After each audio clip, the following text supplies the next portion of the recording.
Político, porque hay de todo para hablar. Ayer hubo un gran evento en el Club Pueblo Nuevo, donde el intendente Martín Piallo no termina de oficializar su posible precandidatura a gobernador, pero sí la insinúa. Para eso vamos a hablar con el analista político Diego Laboceta. Buen día, Diego. ¿Cómo estás? Mónica Ferabello te saluda.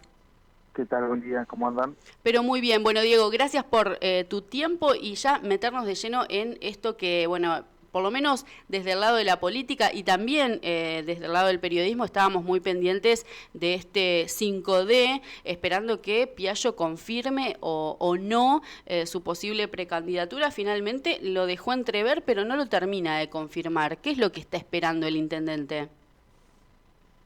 Claramente que el microclima electoral se empieza a consolidar, ya empieza el inicio de ese proceso que está totalmente desasociado con las necesidades e intereses de la sociedad, con lo cual es muy incómodo abordarlo.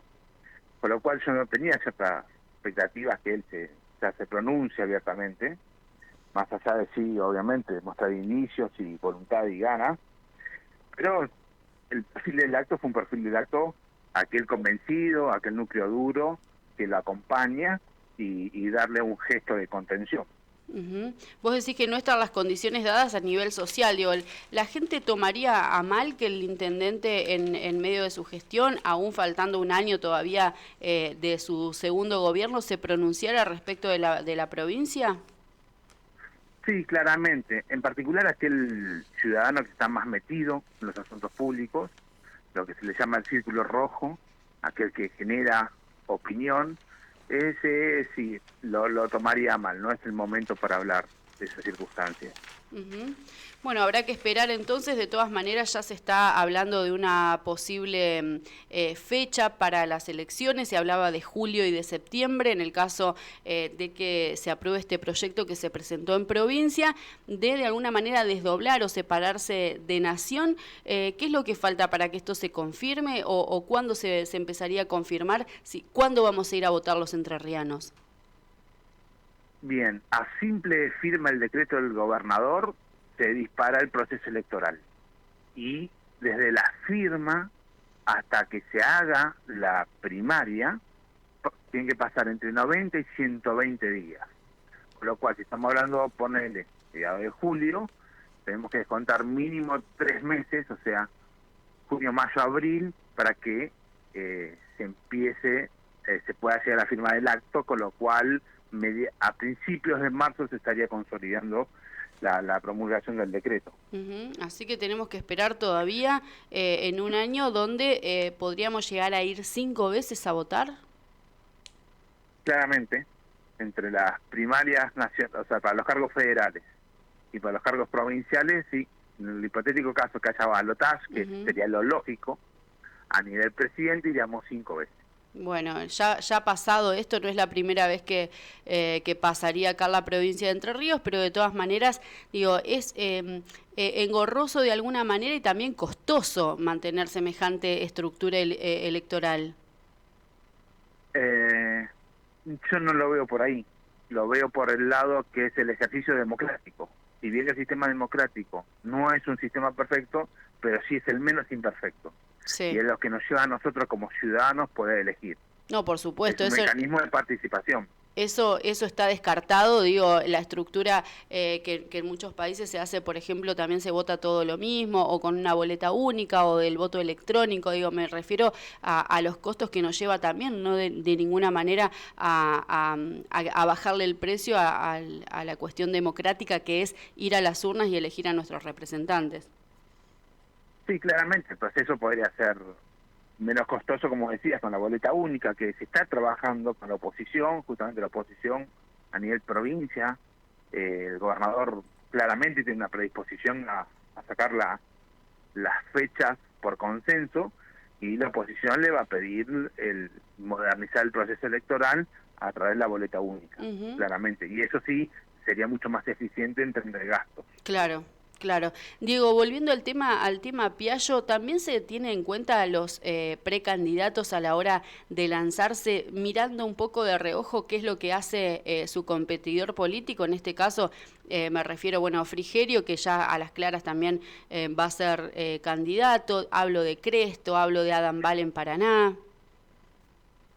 Sí, claramente. Tiene que haber una coordinación desde los políticos partidarios, que algunos liderazgos se dirimen en función de encuestas y otros en función de posicionamiento territorial.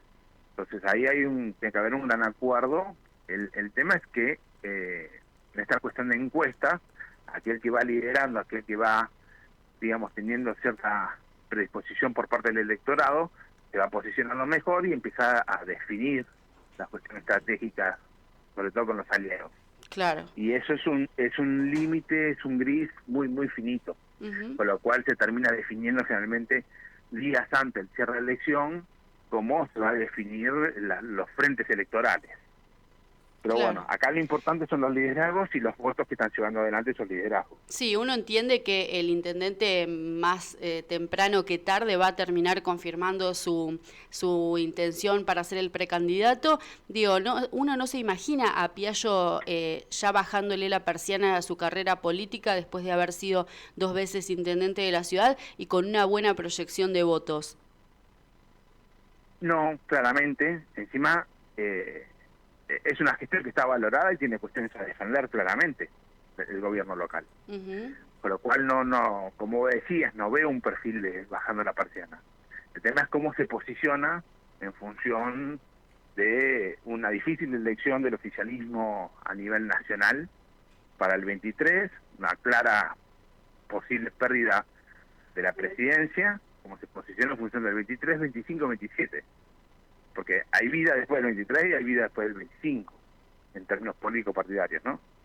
Entonces hay una estrategia de corto, mediano y largo plazo para saber manejarte en forma institucional con el resto de los intendentes, con el resto de los dirigentes, para ir construyendo en una Argentina que está totalmente en crisis. Entonces eso complejiza mucho más las estrategias electorales.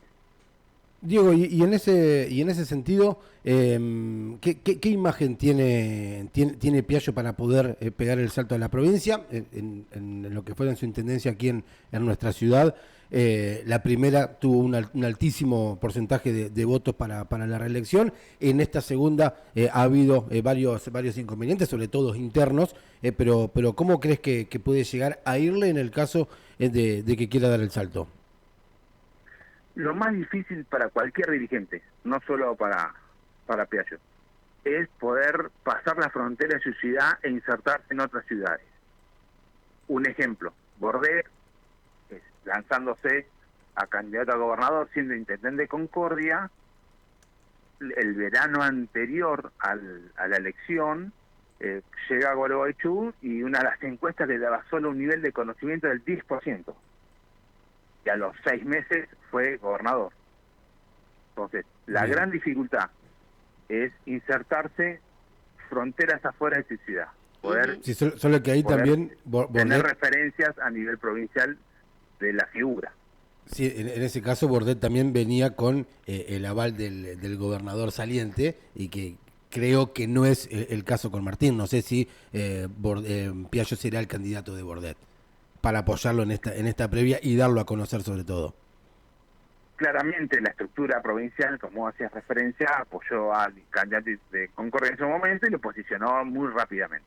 Claro, y aparte ahora, poder romper sí. este eje Paraná-Concordia y poder posicionar de alguna vez un candidato de Gualeguaychú sería muy interesante también para la provincia, digo, para salir un poco de los nombres de siempre.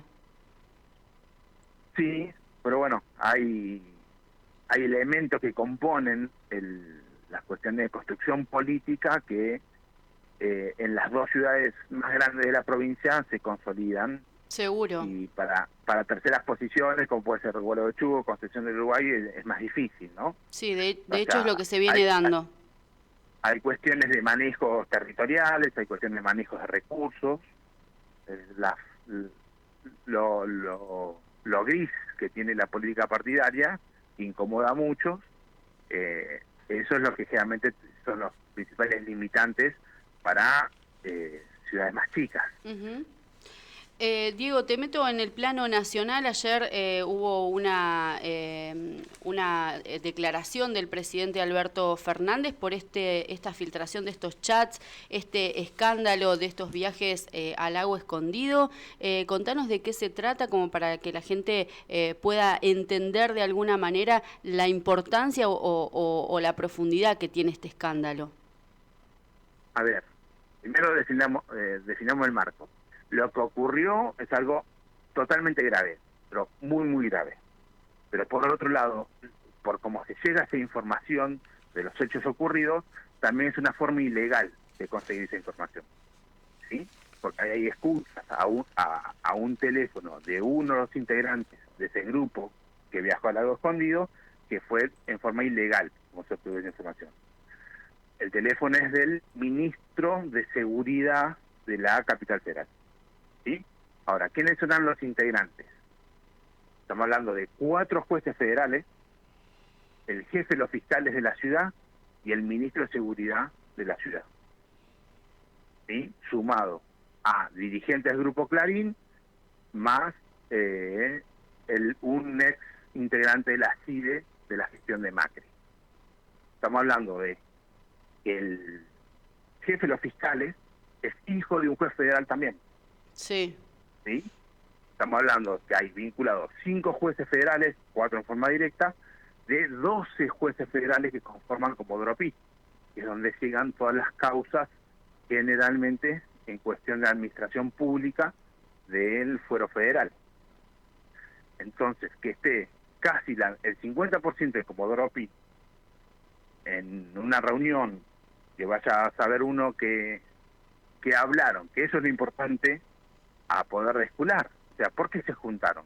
Porque casi el 50% de Comodoro Pi se juntó. Se juntó y aparte también en los chats... secundarios que se juntaron. En los chats también aparecían empresarios de medios de comunicación muy importantes del país, gente de Clarín. Exacto, bueno, pero no son... O sea, lo que quiero resolver es los dos empresarios de esta vía no son dueños, no son parte del paquete accionario, son empleados de Clarín. Uh-huh. Entonces, casi a 2 empleados jerarquizados de Clarín, de muy alto nivel, con 4 jueces federales, con el jefe fiscales de la ciudad, con el ministro de Seguridad de la ciudad. O sea, algo raro hay, claramente. Ahora eso es lo que hay que explicar. Bueno, como claramente explicar cómo se llegó a esa información, ¿no?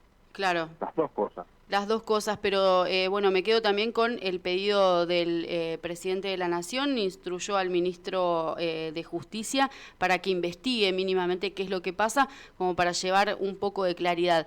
Teniendo en cuenta grandes casos que han pasado en Argentina, que han quedado siempre como la nebulosa, donde uno termina pensando lo que quiere pensar. ¿Tenemos que tener o podemos tener esperanza de que esto se aclare? Muy difícil, porque el sistema de cómo está articulado los 12 fueros federales de Comodoro Pi con el Consejo de la Magistratura está precisamente armado para no generar nunca la claridad de las cosas y llegar a la impunidad. Funciona perfectamente, porque las acciones que hacen los jueces federales después se controlan en el Consejo de la Magistratura. Claro. Entonces, si los jueces federales están protegiendo a alguien, ¿sí?, del sector político partidario, el Consejo de la Magistratura parte de ese consejo está integrado por esos que están protegiendo. Entonces, el nivel de votos que vos tenés que tener en el Consejo de Magistratura para poder destituir a un juez no lo lográs nunca. Claro, porque obviamente el que se está encubriendo no va a votar en contra de ese juez. Claro, no puede ser juez y parte, como se dice. Entonces, de esa manera, esa connivencia político-partidaria dentro del Consejo con los jueces federales, a favor o en contra del oficialismo, porque esto depende del oficialismo de turno, no digo el vigente, porque esto depende, obviamente, de los humores políticos. Entonces, en función de eso, está preparado para hacer un juego de suma cero que los jueces se sostengan. Claro. Diego, finalmente hoy se va a conocer el veredicto en el juicio por la obra pública que tiene a la vicepresidenta Cristina Fernández sentada en el banquillo de los acusados. La Fiscalía ha pedido 12 años. Ella ya se siente condenada. ¿Es así esto? ¿Va a ser así? Y tiene 4 patas y mueve la cola y hace guau. ¿Por qué digo esto?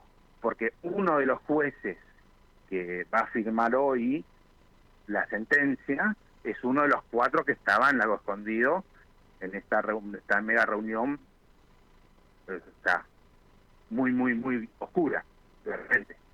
Entonces, en función de eso, me parece que está claro cuál es la predisposición. Ahora, hay cuestiones técnicas a entender del fallo de hoy.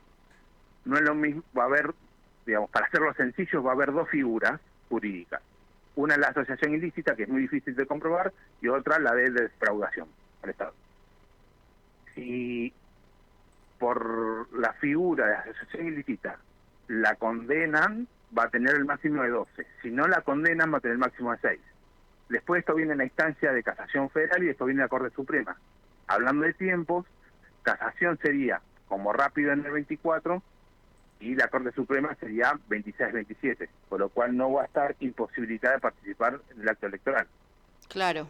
Así que esto es para largo. Claro, sí, porque muchos hablan, digo, es importante destacar esto que decías recién, ella va a poder participar, muchos hablaban ya de un intento de proscripción, por lo menos la militancia más dura de Cristina hablaba de un intento de proscripción.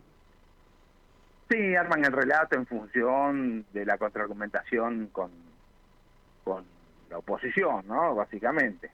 Entonces, el proceso de victimización, hay teorías de cómo abordar las cuestiones políticas, esa materia del esclavo, bueno, es cuestión de explicar, pero acá lo importante no va a poder quedar proscripta, pero bueno, el proceso tiene muchos vicios, tanto para un lado como para el otro. Por ahí hay jueces, como fue Ollarvid o Canicoba Corral, que fueron muy vehementes en términos de absolución durante los 12 procesos, durante los 12 años el proceso del kirchnerismo también, ¿no? Entonces, nadie es tan y muy, como se dice en la calle.